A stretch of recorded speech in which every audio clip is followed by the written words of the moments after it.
This is my third day of my 4-day T-block, where on day 1 I did a Zwift race. On day 2 I did 86 miles, in which 56 of those miles were a 3-man pace line. And on day 4 I'll be doing about 90 miles. On top of that, I'm 69 years old. So if nothing else, that tells you to keep moving, keep doing the right stuff. And if you are in this Zwift race, you're probably well on your way to doing that. Hey, cycling community, this is Steve, Grusis the Cycling Greek. I am doing 4 mini races.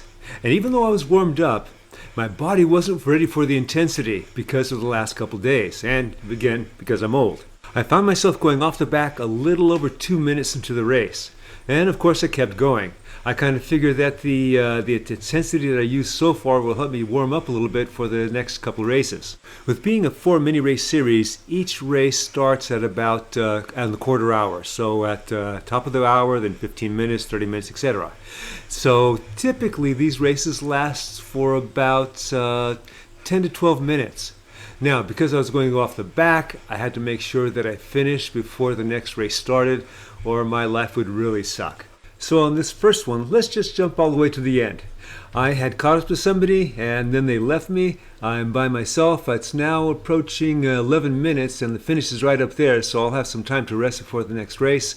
There was somebody that was chasing me at 1 second. They fell off on this final climb. I'm surprised I'm doing so well on this climb right now.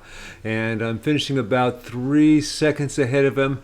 So now I get to race on the second race, and that one's going to turn out better. I finished 37th out of 44, definitely not the top half. What helped in the second race is that it was flatter and that my body was a little more warmed up with the upper intensity from doing the longer efforts.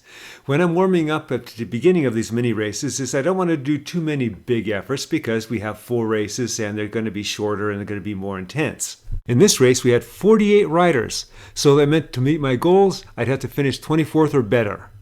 I found it was a little easier to keep position in this first race, probably because everyone was a little knackered from the first race where I was doing a lot of lower intensity when I was off by myself. I'm going to jump ahead a little bit, and we did have some climbing. Maybe not as much as the first race, but enough to put me in the world of hurt. So most everybody started to move away from me, and I'm looking at the graphics on the right and I'm seeing that I'm in 29th position and a lot of people have passed me, so that means I have to go make up 5 positions in order to get into the top half. With 1 mile to go, that's a lot to ask, especially when you look at the profile that's right above my head. I can only hope the stragglers are doing worse than I am. Fortunately, one of the things I'm able to do is keep a steady pace. I moved up into 26th position. I see riders ahead of me. I'm in 25th, 24th. I'm in the top half. Time to get some buffer, 23rd, because I can die out just like that because I'm an old guy. And related to that, I've seen many times riders that seem to be way far off the back pour on the power at the end and pass me. I can see that easily happening now. It's a little over a kilometer to go still, and I'm in 21st place, but that can quickly go away, especially if I blow up. Now you'll notice my heart rate in the upper left-hand corner, 141 beats. My maximum is 164. Looking at the ugly face I'm putting on the left-hand side, my heart rate should be higher. I should be closer to 150.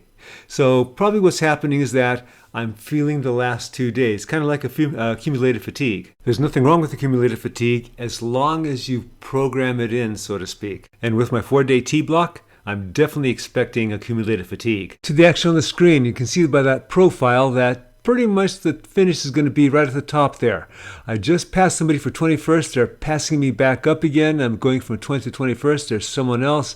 I am now going back to 20th.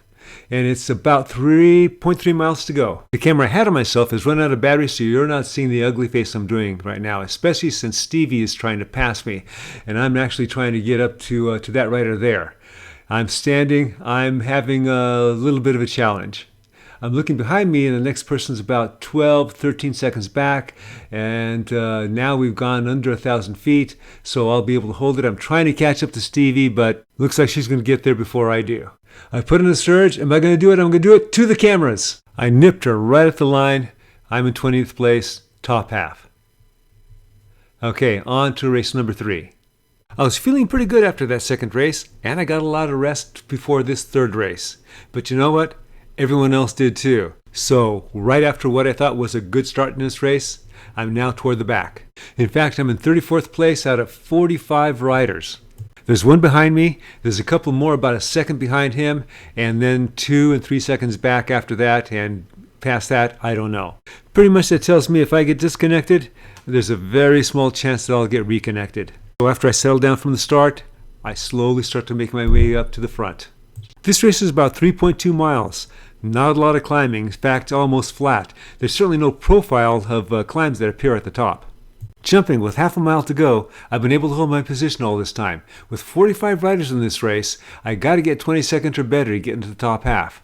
At 0.4 miles to go, a number of the non-sprinters have started their surge in order to get a jump on the sprinters. That is my type of move, but I'm with a very strong group.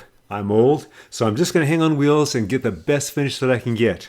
And it looks like it's going to be around 15th place, and out of 45, easily top half, did better than last time. On to the fourth and final race. My main concern with this last race, especially because I'm an old guy, is that with the accumulated fatigue, I can die out at any moment. 45 riders in this race, so again, 20 seconds or better is what I need to get into the top half. This is the Champs-Élysées course. I kind of like this course. There's not any climbs that are major, but there's some what I'll call false flats, and there's this underpass climb that you have to be aware of. Let's jump ahead to 1K to go. I've been able to hold my position, but I don't have a lot of punch in my power anymore. With 0.4 miles to go, I wish I had a narrow power up, but I have a ghost. That's not going to do me any good, but I activate it anyway, just in case. With 46 riders now in this race, I have 2 places to make up. We are all lined out. I'm giving everything I have, but it's just not enough. I can see the finish at the top of the riser, and my body says, that's enough. I start soft pedaling it in, and I figured the day was good enough with 2 races being in the top half. The next day on day 4, I did a 90-mile ride, steady endurance with a training partner. The thing I remember most about that ride is I was hungry when I got home. Alright, I hope you enjoyed this video and you got something out of it. As always, remember, comment, like, subscribe. The Cycling Greek.